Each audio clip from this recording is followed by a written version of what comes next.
আবুল কাশেম হাবিলদার মৃত্যুবরণ করে। 2006 সালে মৃত্যুর 6 বছর আগে আমাদের নামে এই জায়গা আমাদেরকে কবলা দিয়ে গেছে।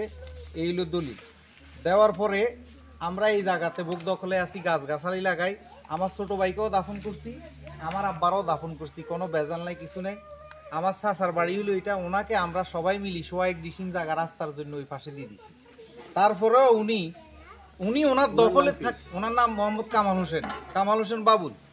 উনি অনেক চক্রান্ত করতেছে। এই পর্যন্ত উনি ওসি ফারুকের 1 লক্ষ টাকা দিয়া আমার ভুয়া মামলায়, মিথ্যা মামলা, এখনো প্রমাণিত করতে পারে নাই, ভুয়া মামলায় আমার জেল খাটাইছে। ওসি ফারুকের 1 লাখ টাকা দিয়ে আমার মাইক টাইট দিয়া। তারপরেও উনি ক্ষান্ত হয় নাই। আজকে যখন দেশের ফট পরিবর্তন হয়েছে, আমার মাজার টাজার ভাঙছে, আমি তো বাড়ি থেকে, আমি ঢাকায় থাকি, ব্যবসা করি।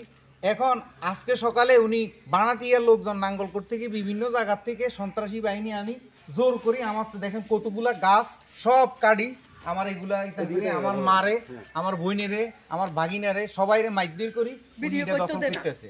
এখন দখল করতে আসছে। আর পরে আবার আমি খবর পাই, আমি আবার ইমার্জেন্সি ঢাকার থেকে আসি, এখন কাজ বন্ধ করছি।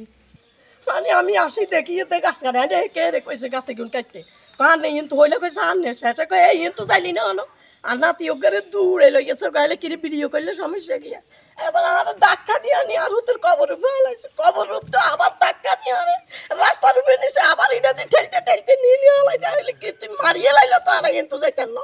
উনি এই জায়গার পাইব বলে আসি, আমাদের গাছ গাছালি সব কাটি নিয়ে যান। আমরা খবর পাইছি, আসি দেখতেছি যে গাছগুলা কাটি নিয়ে যেতে আমরা বাধা দেওয়ার দিছি। আরে হে আমাদেরকে একটা লাঠি দিই সবাইরে মারধর করে ধাক্কায় ধুক্কায় ফালা দিছে।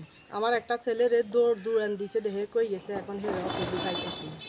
অভিযোগটা উনি যদি আদালতের রায় নিয়ে আসে, উনি উনি উনি হয়তো একটা মামলা করছে, আমি শুনছি, আমি জানি না। আমি তারপর মামলাটা ওনার হয়তো চলমান আছে, থাকতে পারে। উনি ওনার কথা মতো এখানে একটু আগে উনি যেটা বলছে, তা ওনার রায় আনলে ওনার জায়গা উনি পাবে, আমার তো কোনো বলার আর অবকাশ নাই।